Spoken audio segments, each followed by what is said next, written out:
Measles is one of the most contagious viral infections in the world, and so far we have over 10.3 million cases recorded all over the world and over 1,000 cases recorded as the death cases. These cases are mostly recorded in low and medium countries, and children under 5 years are mostly affected, despite the fact that measles is a vaccine preventable disease, and this poses a challenge in the health system of people in Nigeria and in South Africa. Little interference in vaccine programs or vaccination programs will likely disrupt the healthcare services and will lead to a massive outbreak of the measles. So, one the caregiver to tell us her name, the name of our child, likewise the age of the child. Zaki faɗa mana sunanki da sunan yarinyanki da shekarunta. Sunana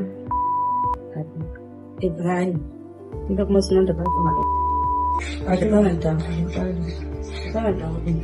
The child was conceived in the night. Then from the morning that they wake up, that she realized that the child has Measles rashes. In 2024, the Nigerian Center for Disease Control and Prevention recorded over 20,000 suspected cases, and confirmed cases were about 9,000 in number.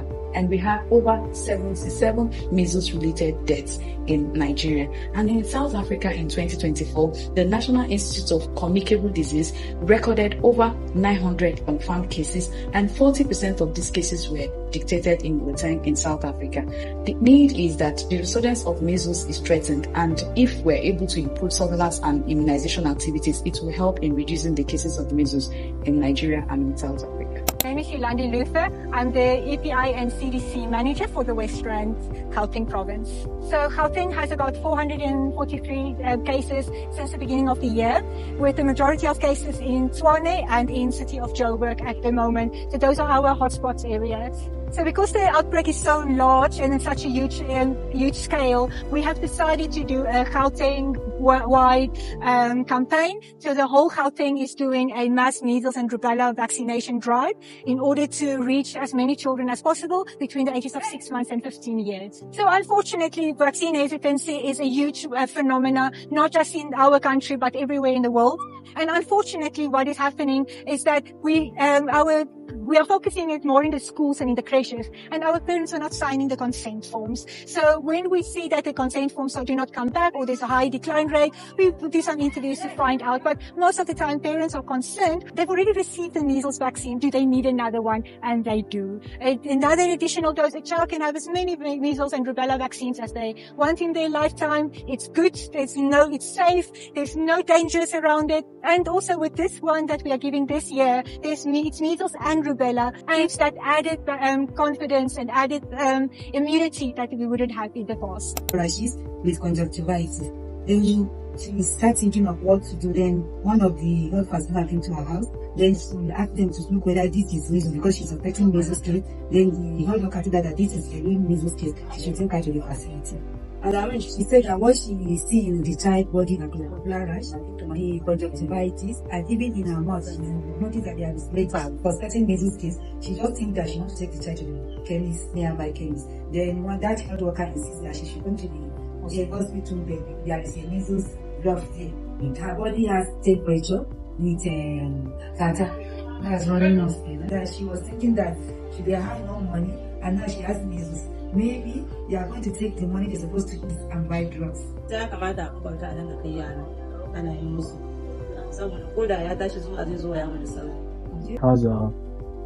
popular rashes, which is the major symptoms for measles disease in a child. Down Qatar's community, we are about to head on to the household where we have the measles case. This is the household of the measles case, which was interviewed. So I just want to ask her, how is the vaccination status and how the community react to immunization?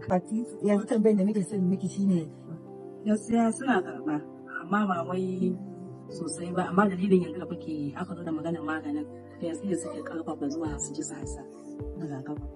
Saboda kwanakin bayan suna sun yi da aka bi iska amma ba a da kula aka mashi.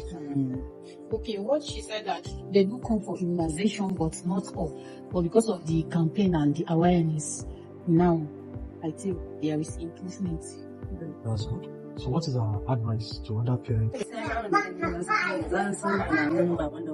yawo shi ba ya bar su ce asibiti domin a duba a kuɗi gaci don a gane shi a yi maganin shi kafin ya wani matsayi.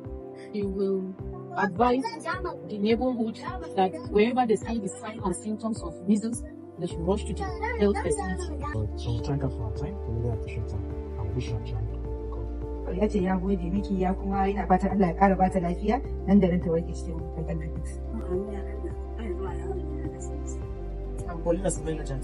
Oh, I see. What's been your experience managing children with measles cases? You treat them. The drugs we give. Did you say you have been managing them accordingly? Yes. Okay. Where you supposed to. What are the symptoms that you usually present? Rashes all over the body, eye redness, eye distress, fever, cough, sometimes a complete headache or catarrh. So what challenges do you face in treating and reporting these cases? Challenges we always have is that the moment they see the symptoms, they will not come to the hospital directly. So they normally go to the chemist and do their treatment. Except if there's no improvement, that's when they come. And if they come, they'll start complaining of money. So how do you and your team educate the parents about the importance of vaccination? Yeah. They receive like measles vaccine for their children. I think they will not be having these challenges. But sometimes some of the parents, they will not come for immunization. So we always ask the CB to go around the community and tell them to bring their children for immunization. Since the inception of measles surveillance in Nigeria, WHO has contributed and is also contributing immensely to controlling measles in the following areas. The first area is the area of training, capacity building. In the WHO field office in Port Harcourt, we implement annual training for surveillance actors that are directly involved in active case search for vaccine-preventable diseases, including measles and yellow fever. In addition to searching for any cases, other BPDs are looked into. Other area where we support is in our surveillance improvement plan, which are routinely funded on quarterly basis, so that as we try to intensify active case search for AFP, we do integrated disease surveillance as well. I'm Dr. Kathleen Subramani. I work at the National Institute for Communicable Diseases at the Center of Vaccines and Immunology, and I manage the Measles Molecular and Serology Laboratory. So in the lab, we focus on detection of measles, the measles virus through serology, and that's looking at the immunoglobulin antibodies, just to determine if the individuals that we test do have measles or not. And from there, we take it through to the molecular section where we determine the presence as well of measles in terms of viral detection.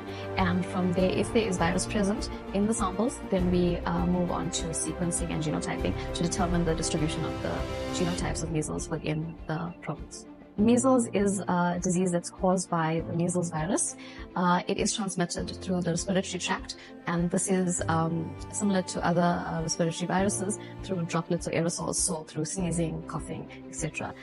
So it does require for prevention, for washing of hands, and vaccination is also very important for prevention. And it is highly recommended that all children do get vaccinated to prevent the spread of measles. There are a lot of reactive vaccination in all the communities affected. We've also intensified routine immunization activities. We've done sensitization in those communities for people to actually carry their children to facility for routine immunization. Also, we have moved those that are affected to the facilities for management. So reactive vaccination has been going on in all the affected communities, and we hope to intensify this as the cases increase. Okay, so types of challenges as regards to vaccine hesitancy, logistics, and hard to reach populations. How are you able to overcome this? Vaccine availability is still a challenge. Looking at the number of cases we had at the moment, we're supposed to have carried out mass campaign in all the states, in all the LGs. But again, because vaccines are not readily available, we have to limit ourselves to those communities affected. Again, we're using routine immunization, so vaccine availability and also non-compliance in some cases. And of course, looking at Canada, some hard to reach areas where it's difficult for the team to reach. So that's still been a challenge to us. What we do is we support the surveillance by doing it. And as part of doing surveillance for the national and of the country, we get samples from the suspected measles cases, which are seen by the doctors and nurses, which are sent to NICD for confirmation. It's because the measles case definition that they are using is fever and rash, and any three of these three C's, which is cough, coryza, which is runny nose, and conjunctivitis, which is red eyes that is caused by the infection. So it is important because the measles surveillance also works as an early warning detection. When we get increasing suspected number of cases, we start alerting the province and national that we might be having suspected outbreak while the laboratory is still testing. And by doing that, we also make them to prepare in case we have an outbreak. And once we detect a single case of measles outbreak, they start implementing the interventions such as tracing the contacts of that laboratory confirmed and also vaccinating those contacts. The reason why they do that is to prevent the spread of the disease and also to protect other people in the surroundings that are not immune to the measles virus. This is a public health message. Vaccination remains one of the most effective ways to prevent infectious diseases. All vaccines provided by the government are safe, tested, and free of charge. Protect yourself today, your family, and your community. Visit the nearest government health center or hospital in your country closest to you. Receive your vaccines. Remember, a healthy nation begins with you. Get vaccinated today.